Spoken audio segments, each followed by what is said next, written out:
All right? In 931, Solomon died, and the kingdom splits. God says, I'm taking most of the nation, and I'm giving it to you, Jeroboam. You be faithful to me, I will establish your dynasty, right? He isn't. And so instead of one dynasty, do you know how many dynasties are in the north? In that period of time from 931 to 722? Make a guess. 10. Instead of it staying with one, it'll be 10 dynasties in the north. All right, so you see what we're doing? We've got Jeroboam up in the north, and then we've got Rehoboam in the south. Rehoboam makes a bunch of mistakes, and Jeroboam is made worse ones. And so in 1 Kings 14, God's going to talk to Jeroboam about his huge mistake that he has made. That awful mistake that he has made. So, 1 Kings 14. I think I'll use a Bible that we're going to give away tonight. See if this one has 1 Kings in it.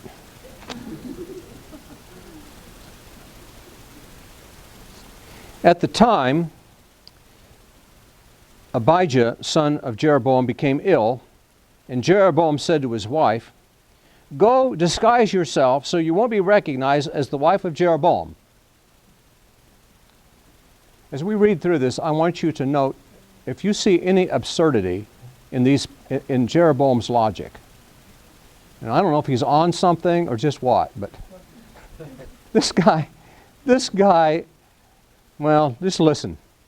So she's supposed to disguise herself and go to a prophet, right? Okay. Then go to Shiloh, and Ahijah the prophet is there, the one who told you, I will be king over this people. And take 10 loaves of bread with you, and some cakes and a jar of honey, and go to him, and he will tell you what will happen to the boy. But disguise yourself so he doesn't know who you are. Is my son going to live or die?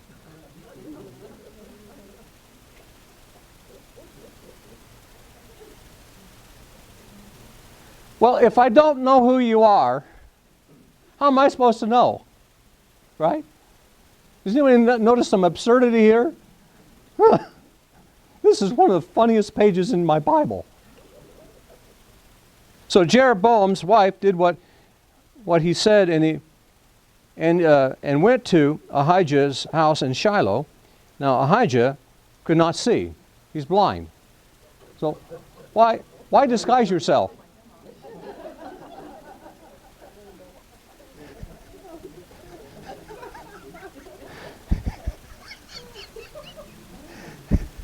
His sight was gone because of his age.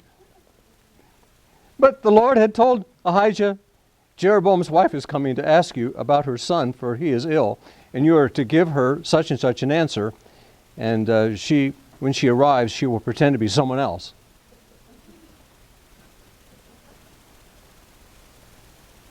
Stupid.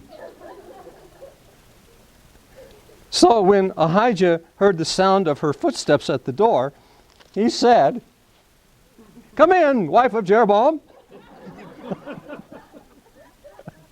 So much for the disguise. So much for his blindness.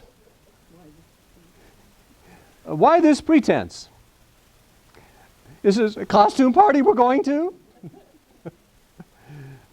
I've been sent to you with bad news. Go tell Jeroboam that this is what the Lord, the God of Israel, says. I raised you up from among the people and made you a leader over my people Israel.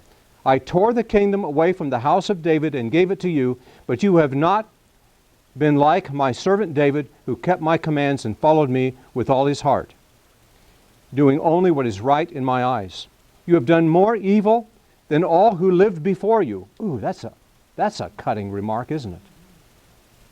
Wow. You have made for yourself other gods. Notice he says you made them. You made for yourself other gods, idols made of metal, and you provoked me to anger and thrust me behind your back. Because of this, I am going to bring disaster on the house of Jeroboam. I will cut off from Jeroboam every last male in Israel. You're going to have no descendants to carry on the line. I will cut every one of them off. Slave or free, I will burn up the house of Jeroboam as one burns dung until it's all gone. Dogs will eat those belonging to Jeroboam who die in the city, and the birds of the air will feed on those who die in the country. The Lord has spoken. As for you, go back home. When you set foot in your city, the boy will die. When you cross the city line, the boy will die.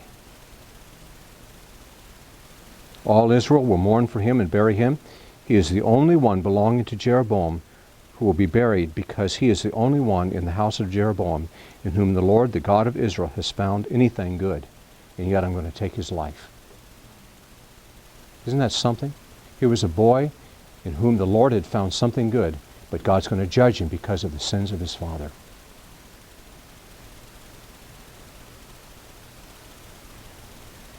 The Lord will raise up for himself a king over Israel who will cut off the family of Jeroboam. This is the day. What? Yes, even now. And the Lord will strike Israel so that it will be like a reed swaying in the water. He will uproot Israel from this good land that he gave to their forefathers and scatter them beyond the river, because they provoked the Lord to anger by making Asherah poles. And he will give Israel up because of the sins of Jeroboam, sins Jeroboam has committed and has caused Israel to commit. Those Asherah poles had to do with Asherah was a goddess of fertility, and there was a great deal of immorality associated with the worship of Asherah. So that was this non-writing prophet Ahijah. And then another one is Elijah. Now we're getting into such color. Isn't that an interesting story we just read? And they made him king. Okay, Elijah is in 1 Kings 17. And we're kind of abruptly introduced to Elijah. And he's during the reign of King Ahab. And we read of Ahab that he was the most wicked king. And he married the most wicked woman. What was her name? Jezebel. Did anybody ever know anybody by the name of Jezebel? Nobody's that old here, huh? Okay. When we were in Dallas, I met, or at least, I don't know if I actually met her, but she was there. And she said, yeah, my name is Jezebel. I thought, oh boy, you got a Bible name anyway.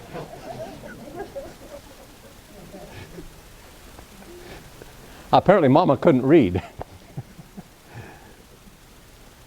So, okay, Elijah, 1 Kings 17. Man, I tell you, I just listed for you some of the things. You don't have time to write it down, but there are some things that happens. He predicts the drought during King Ahab's reign in 1 Kings 17.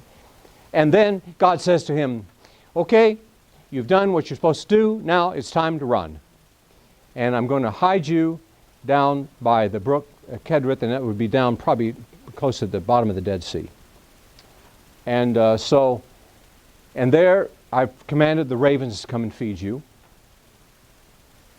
And you remember what happens? The brook dries up and he goes to Zarephath, so he had to go across the Jordan and way up over top of the Sea of Galilee and on up north to Zarephath. And I've commanded a woman there to feed you. The interesting thing is she would be a pagan, because if she's outside of Israel. And even if you lived in Israel, your chances of not being the chances of worshiping the one true God weren't too good in those days. It's a pretty good assumption that she has heard of the God of Israel, but is not. So anyway, she gets the oil that increases, and the meal doesn't run out until the drought is ended. And then her son dies, and Elijah raises her son from the dead. And you remember then there's this showdown at Mount Carmel. Now if you were going to find Mount Carmel, how would you do that on the map? Okay, help me out here. Okay, here's the Mediterranean Sea. It's coming down, and what do? I got to make a little hook. And that hook is made by Mount Carmel. Okay, so now you know where we are. So we go up to the top of Mount Carmel. And why do you think they went to Mount Carmel? It was a Sunday. No, that wasn't it.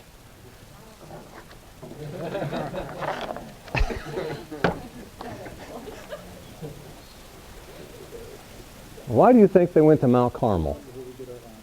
Yeah. Well, because it was right next to the Mediterranean Sea, and he's going to be hauling a lot of water. And so they're next to the Mediterranean Sea, and you're going to get a bucket brigade going here. And so I think that's the reason we go to Mount Carmel here. Okay, so they have this showdown at Mount Carmel, and then, as the New Testament tells us, Elijah prayed fervently. After the fire came down, then Elijah got off with his servant and he prayed fervently that it would rain.